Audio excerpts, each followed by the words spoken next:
thank you for what you do for our schools. Having active SICs are so important for the success of what we do with your kids every day. I think I spoke to you in the fall, and I had just arrived in May. I've been here almost a year. And what I can tell you is this is an outstanding school district.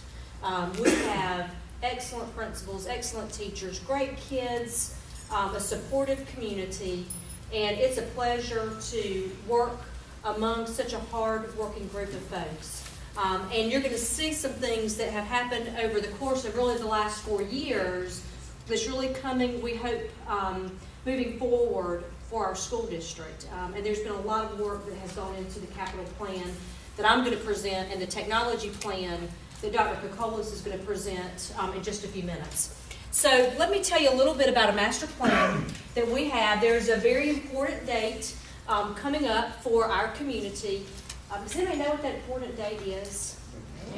May 5th. On May 5th, you will have the opportunity as taxpayers and as voters to make a decision about whether or not the school district can borrow money to take care of some of the items that you're going to see on this list. And we'll talk a little bit more about that as we move forward. I will tell you, though, that those of us who are employed by the school district during school district time and on school district grounds cannot advocate for anything political. We can't say yes or no. So what you will hear is we can certainly tell you that you want to exercise your right as a voter and as a taxpayer. And so we do hope that you will go vote on May the 5th and that you will encourage all of those around you to go vote.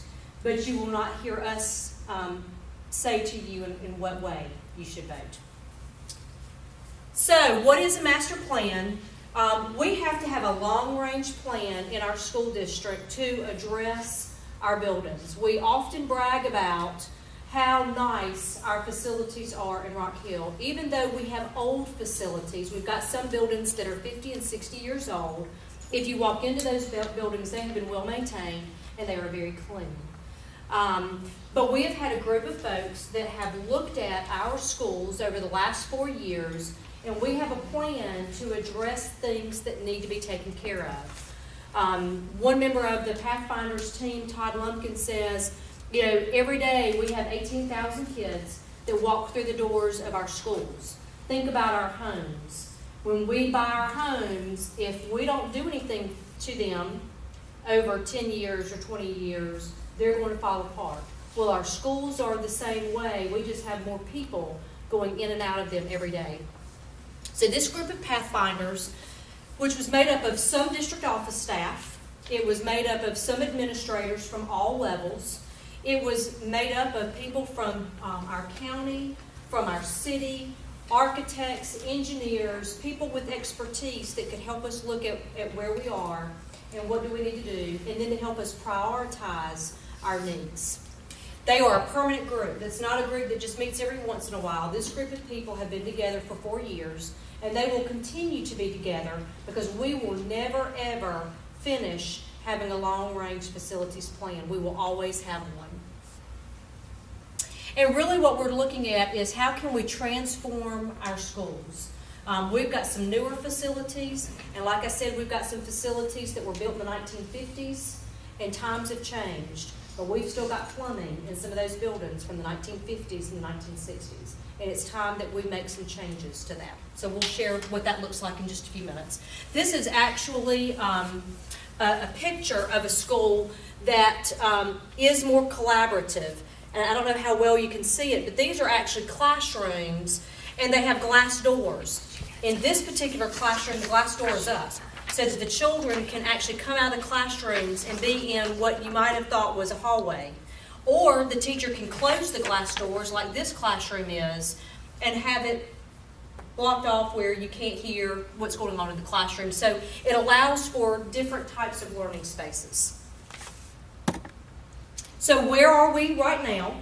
We have presented our facilities plan and our technology plan to our Board of Trustees on multiple occasions at this point. And what they understand is the amount of money that it's going to take for us to do what we need to do over the next 5 years, they do not have the authority to issue that amount of money in bonds. Our board has a limited amount of money that they can borrow without getting taxpayer approval.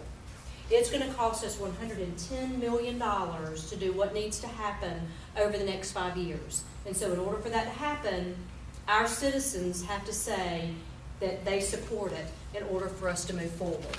So the board decided that yes, they would go out and ask the taxpayers, ask our voters, do you or do you not support us moving forward with this plan? The voting day, as we indicated, is May 5th. But what is key is that there is no tax increase to our taxpayers to borrow that amount of money. And I'll share with you why in just a few minutes. But there is no tax increase. There are two pictures when we talk about transforming our schools. Some of us in the room remember going to school when it looked like this. Our kids and the classrooms look like this today. And so we need to make sure that the learning spaces in our schools meet what our kids need to have to be prepared for the jobs that they'll have in the future. So what's the matter with our schools now? We know that we have changing educational needs. This is a group of kids working on a computer that is a touch screen. It's on a table, which is quite different than what we are accustomed to. My principals and folks who are today at South Point can't answer this question, but does anybody know what building that is? Sullivan Middle School. And we show you this picture because has it changed just a little bit around Sullivan Middle in the last few years? This building was built quite a few years ago. There are some people that can remember when the drive-in theater was across the street. I'm not going to ask if anybody remembers that here. But we've got aging facilities, and we need to make sure that we do what we need to do to maintain those. Safety and security, I would tell you that our buildings are safe. But we do have some facilities like some of our older high schools, like the Career Center, that were built in a different time, and they're open campuses. And so we've got to look at a way that we can better secure those campuses. This is a picture in the lower part of the state, but this is a black wrought iron fence that just encompasses the campus. We don't want our campuses to look like prisons by any means, but we do want to make sure that we have them safe and secure from people being able to access them from different points on the campus. We also want to make sure that we keep our cameras updated in our schools. All of those security things, they're great, but just like anything else, over time, they'll have to be replaced. And then we believe that we will have some continued growth in our community, in particular in the Riverwalk area off of the I-77 corridor. So we do have in our capital plan, in the 5th year of the plan, building a new elementary school. If we do not have parents that move in, if it's people like me whose children are grown, we're not going to need a school. But we hope that we will have young families that will move in and that we will need that. If we don't need that, we will go to some of our other elementary schools that need additional space, and we will add on classrooms. So that is in year 5 of our plan. So how will the master plan meet the needs? We really want to transform our campuses. One of our board members did ask the question, at what point do you take these old facilities and you just start over? You just bulldoze them and start over. And what our architects and engineers told us is, you've maintained your buildings so well that it is cheaper still for you to upgrade your facilities than it is for you to start over. And so that is the reason why we want to transform. This is actually a media center in another school district, but many of our media centers are places that need to be upgraded. Some of our elementary schools have already gone through that. We've got other elementary schools and middle schools that will go through that in the future. Again, I don't know about you, but what we used to call a library when I was in school didn't look like that. But we have changing needs for students, and we need to make sure that we change our learning environment for that. At the very bottom, we show some furniture. And the reason we show that furniture is we have, is anybody from Evanport? Evanport in the back? No. Classrooms, when Evanport was built, were 600 square feet. That was the standard classroom. Now it's 900 square feet. We've got some classrooms at Evanport that, with the number of children that are in the classroom, it's pretty small.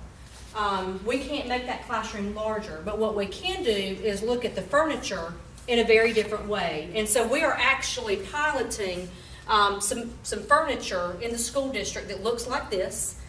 This looks like a mushroom, but it is actually a stool that kids can sit on, and they can move around without falling off of it. But and they love it. They love to sit on those stools. And then these are tables. Those tables can be individual desks. They can be put in table forms. The tables can flip up, and a teacher could write on it like a whiteboard. So it allows for us to have different arrangements in a classroom so that teachers are not having to take kids to another location to have another type of setup. So furniture is one of those items that we would use to transform and upgrade our schools.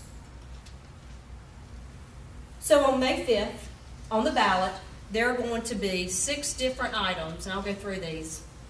And you will see the pie at the top with the corresponding colors to demonstrate how much money, approximately, how much of the pie is going to be spent in each area.